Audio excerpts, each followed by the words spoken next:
성경 관점 학당을 섬기는 이길환 목사입니다. 우리는 역사에서 교훈을 얻어야 됩니다. 역사를 모르면 미래가 없다고 하는 그런 교훈도 있습니다. 그래서 저는 오늘 초대교회와 중세교회와 르네상스와 이후의 종교개혁 중에 제네바 종교개혁과 또 그 영향으로 태동된 근대 문명과 또 그 근대 문명에서 벗어나고자 하는 계몽주의에 대해서 살펴보면서 한번 교훈을 얻어보도록 하겠습니다. 첫 번째로는 초대교회입니다. 초대교회는 신본주의적인 토대에서 그 도덕성이 중시되었고 그러면서 정경 확립을 하게 됩니다. 많은 문서들이 제각기 하나님의 문서라고 하는 주장들이 나타나게 되니까 교회가 혼란에 빠지게 되었죠. 그래서 정경 확립을 한다는 것은 성경 66권을 채택했던 것입니다. 또 하나는 하나님에 대해서 그 삼위일체론을 정립한 것이죠. 그리고 은혜론을 정립했습니다. 초대교회의 대표적인 논쟁이 은혜론과 선행구원론이죠. 어거스틴의 은혜론과 펠라기우스의 선행구원론이죠. 교회 회의에서 은혜론이 옳다고 채택했고 선행구원론을 폐기했습니다. 그렇게 하면서 이단들이 척결되었죠. 이단들이 척결되고 초대교회 성도들은 세상의 소금과 빛된 사명을 감당하면서 사회가 정화되었어요. 교회가 세워지는 곳마다 사회가 정화되는 그런 역사를 이루면서 그 힘이 로마를 정복하게 되기까지 하였습니다. 이후에 중세교회에서는 신본주의를 채택했던 초대교회와는 다르게 인본주의를 채택했고 또 스콜라학이라고 하는 그러죠. 철학으로 성경을 해석하고 하나님을 규정해 보겠다고 하는 그 스콜라학의 시도가 있었고 초대교회의 은혜론과 다른 선행구원론이에요. 여기서 선행구원론은 이 선은 착할 선이 아니고 앞설 선입니다. 행위가 앞서야 구원을 얻는다. 다시 말하면 헌금을 해야 구원을 얻는다. 헌금을 해야 복을 받는다. 이런 개념들이었어요. 이런 개념들을 우리가 잘 분석하고 있어야 현대교회에서 우리가 그릇된 그 방향을 진단할 수 있습니다. 그리고 보편 논쟁이죠. 이건 철학 논쟁입니다. 플라톤의 실제론과 아리스토텔레스의 그 유명론의 그 논쟁이 아주 크게 달했죠.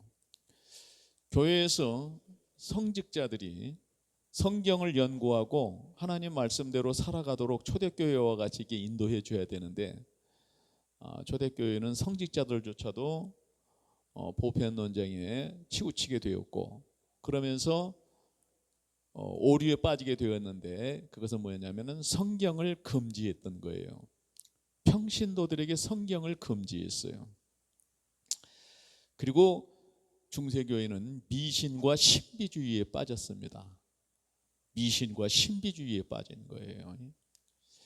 그러면서 중세교회와 그 시대의 그 사회는 타락하게 되는 것입니다.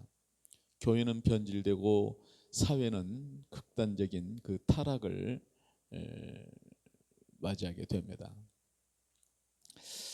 이 중세교회를 바라보는 그 당대의 그 학자들의 그 관점이 있었어요. 그게 뭐냐면 군주주의, 군국주의, 교황주의입니다. 군주주의는 군왕이 착취를 하는 거예요. 군국주의는 강대국이 약소국을 침략해서 착취를 하는 것이에요. 교황주의는 뭐냐면 교회가 성도들을 착취하는 거예요. 교회가 착취를 했단 말이에요. 여기서 하나 더 한다면 이제 이슬람이에요. 이슬람은 폭력으로 착취를 했죠. 이제 근대에 와서 사회주의는 폭력으로 분배를 하죠. 이런 관점들을 당대 지식인들이 관찰을 하고 있었어요. 중세교회의 그 스콜라즘에 이어지는 그 시대가 뭐냐면은 르네상스예요. 이 르네상스는 신 중심에서 인간 중심으로 옮기는 거예요. 아까 초대교회가 신 중심이었죠. 그런데 그것을 철학으로 그 답을 얻으려고 했었던 그 시도가 있으면서 교회가 타락하게 되는데, 이 르네상스는 아주 이제 신 중심에서 인간 중심으로 이렇게 옮겨지게 된 것이에요. 그러면서 문예의 부흥을 이루었죠.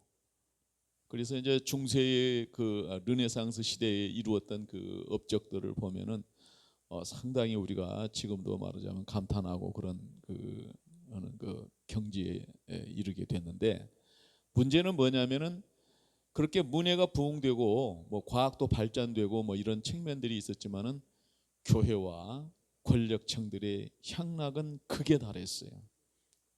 극단으로 타락하게 된 그런 방향성을 우리가 보고 있어야 됩니다. 그리고 이제 이 종교 개혁이 일어나게 됩니다. 특히 여기서는 제가 이제 그 종교 개혁 범위가 넓기 때문에 제네바 종교 개혁에 대해서만 살피고 가려고 합니다.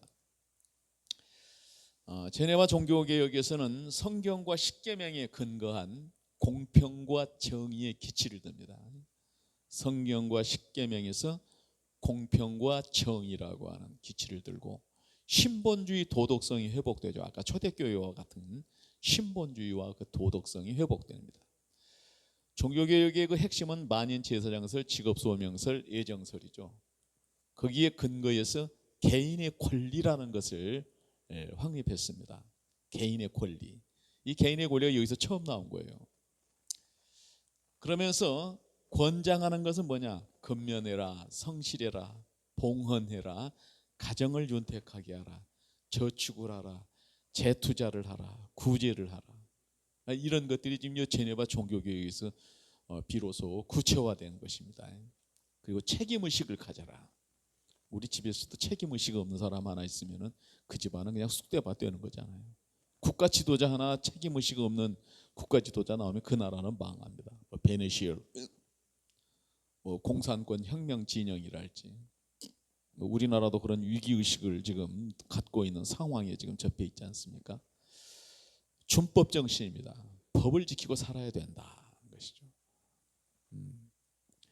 그리고 자유에 대하여서, 이 자유는 신본주의 진영에서 말하는 자유와 인본주의 철학에서 말하는 자유는 기본적으로 다르다는 것을 제가 이제 성경 관점학당에서 다룹니다. 그리고 자본에 대해서, 개인의 자본에 대해서 가르쳤어요. 그리고 이제 금지한 게 있는데 술, 폭력, 도박, 매춘, 향락, 고리대금, 과욕, 사치, 방탕, 착취, 억압 등을 금지했어요. 이 술, 폭력, 도박, 매춘, 향락, 고리대금 이런 등등들은 정말 인생을 불행하게 하는 것이에요. 일시적인 어떤 그 쾌감을 주는 것 같지만은, 일시적인 어떤 그 해결책을 주는 것 같지만 결국은 불행의 늪으로 빠지게 된 것입니다. 이 금지한 것 중에 우리가 이제 살펴야 될 것이 뭐냐면은, 중세교회가 종교개혁 당시에 유럽 땅의 63%를 차지하고 있었대요. 그만큼 선행구원론, 다시 말하면은 복을 받기 위해서, 구원받기 위해서 교회에다 갖다 재산을 바치는 거예요. 교회는 부자가 되고 화려해졌잖아요, 중세교회가. 그런데 술산업, 폭력산업, 도박산업, 매춘산업, 향락산업, 고리대금 산업은 만연했어요. 이런 측면들을 우리가 분명히 보고 있어야 됩니다. 제네바 종교개혁이 신본주의 도덕성을 회복하고 이렇게 권장하고 금지했던 이 가르침을 통해서 사회가 정화되는 거예요. 아주 그 기록들을 보면 아주 놀랍습니다. 놀랍고 놀랍습니다. 그리고 고리대금이라고 하는 그 부분에서도 한번 짚고 가야 될 게 뭐냐면은, 칼빈이 연리 4% 이상은 받지 못하도록 하는 그것을 고정시켰어요. 연리 4%. 아주 반대가 심하고 아주 난리가 났죠. 그러나 스위스는 연리 4%를 갖다가 고정시켜 놓고 지금 500년을 먹고 사는 거예요. 금융의 허브가 되어버렸잖아요, 거기가. 이후에 금리 연리 4%는 은행법에, 세계 은행법에 그 기초가 되기도 하죠. 그리고 이제 과도한 욕심, 사치, 방탕, 착취해서 안 된다는 것. 아까 중세가 착취했잖아요. 착취해서는 안 되는 것, 또 착취를 당해서도 안 된다는 걸 가르쳤어요. 억압해서도 안 되고 억압받아서도 안 된다는 걸 가르쳤어요. 이 개인이라고 하는, 개인의 권리라고 하는 것이 이제 이렇게 시작이 된 거예요. 그래서 이 제네바 종교개혁의 그 영향으로 근대 문명이 태동하게 됩니다. 근대 문명의 기본이 뭐냐면 개인의 권리, 스스로 결정할 수 있는 그 자결권, 그리고 스스로 책임을 지죠. 그것을 침해하면 안 된다는 이 기본 바탕에서 정치는 민주주의, 공화정, 이펀주의라고 하는, 그렇죠. 민주주의는 모든 권력이 황제나 군주에게 있는 것이 아니라 국민에게 있다는, 시민에게 있다는. 공화정은 권력을 삼분화해서 입법, 사법, 행정으로 분권을 해서 어떤 부패한 군주가 착취하지 못하도록 하기 위해서. 이펀주의는 황제도 평민도 법 앞에 평등하다는 그런 그 논제에서 이펀주의가. 경제는 자본주의죠. 개인의 자본, 개인의 재산을 침해해서 안 되고 개인은 그 자본을 가지고 투자하고 경영하고 자기 부를 쌓아갈 수 있다고 하는 토대. 이것은 시장 경제를 통해서. 이 시장 경제가 이렇게 실행화되고 이게 보편화되기 전에는 그냥 힘 있는 자들이 시장들을 다 왜곡시키잖아요. 그래서 그냥 돈을 버리고 갈취를 하고 부를 쌓았고 그러면서 온갖 부정부패를 다 하는데, 시장 경제, 자유시장 경제. 이 근대 문명은 신본주의의 도덕성에 기반해 있었어요. 이것을 우리가 이 근대 문명에 대해서 우리가 잘 알고 있어야 되고 교회 안에서 잘 가르쳐야 됩니다. 이은 이제 계몽주의입니다. 이 계몽주의는 이 근대로부터 벗어나자 그래서 탈근대라고 합니다. 그래서 이 계몽주의는 이 신본주의의 도덕성을 걷어내는 거예요. 신존재를 부정했어요. 창조를 부정했어요. 기독교 윤리를 거부했고 민주주의 윤리를 거부했어요.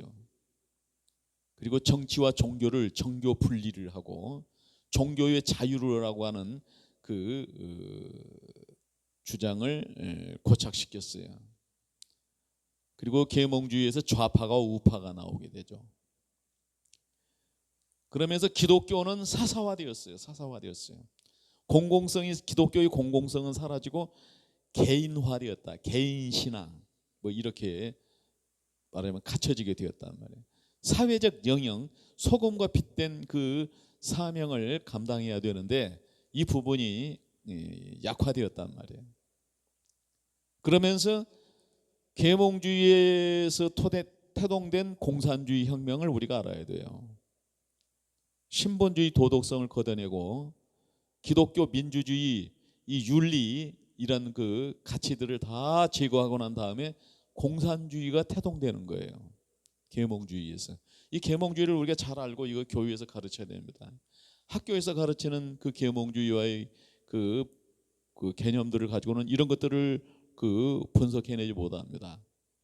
또 계몽주의에 의해서 성해방, 성정치, 성혁명이 나타나는 거예요. 모든 그 윤리로 도덕성으로부터 벗어난 그런 공산주의 혁명, 성해방, 성정치, 성혁명 그러는 거예요. 오늘날도 지금 그 차별금지법을 통해서 또 동성애 문제에 대해서 우리가 지금 대두되고 있는데, 이러한 모든 문제들이 이 도덕성과 이 윤리적인 토대에서 이런 것들이 다 다루어져야 되고 그래야만이 사회가 안정되는 것입니다. 가정과 국가가 안정되는 것이에요. 이것들을 분석하고 우리가 초대교회와 종교개혁의 신앙으로 회복해보고자 하는 마음에서 제가 이 강의를 준비했습니다. 우리가 여기서 이제 한 가지 기억해야 될 것이 뭐냐면은 종교개혁의 기독교 교육의 목적이 있었어요. 문맹률이 높았잖아요. 종교개혁은 성경을 읽게 하려고 모든 사람들에게 가서 교육을 하는 것을 중시 여겼거든요. 그런데 그 기독교 교육의 목적이 뭐냐면은 첫째는 지식 수준을 높이기 위해서 그러는 거예요. 그리고 성경 이해도를 높이기 위해서였습니다. 성경 이해도를 높인다는 것은 뭐냐? 하나님 나라에 대한 이해도를 높이기 위한 것이었어요. 지식 수준을 높여서 성경 이해도를 높여서 사회와 국가를 위해 헌신하는 인재를 양성하는 것이 종교개혁의 기독교 교육의 목적이었다고요. 오늘 이것을 우리가 회복해야 됩니다. 그리고 끝으로 기독교는 세상을 향해 도덕적 방향을 제시해 줘야 되는데 그렇게 하지 못할 만큼 기독교가 타락한 데서 돌이켜서 회개해야 되는 거예요. 우리가 성경에서 가르치는 바도 우리가 잘 배워야 되지만은 역사를 통해서 이렇게 우리가 교훈 얻을 수도 있다는 것을 우리가 알고 우리가 잃어버린 것을 다시 회복하고 또 우리가 타락한 데서 우리가 돌이켜 회개해야 된다는 사실을 한번 말씀드리고자 이 강좌를 준비했습니다.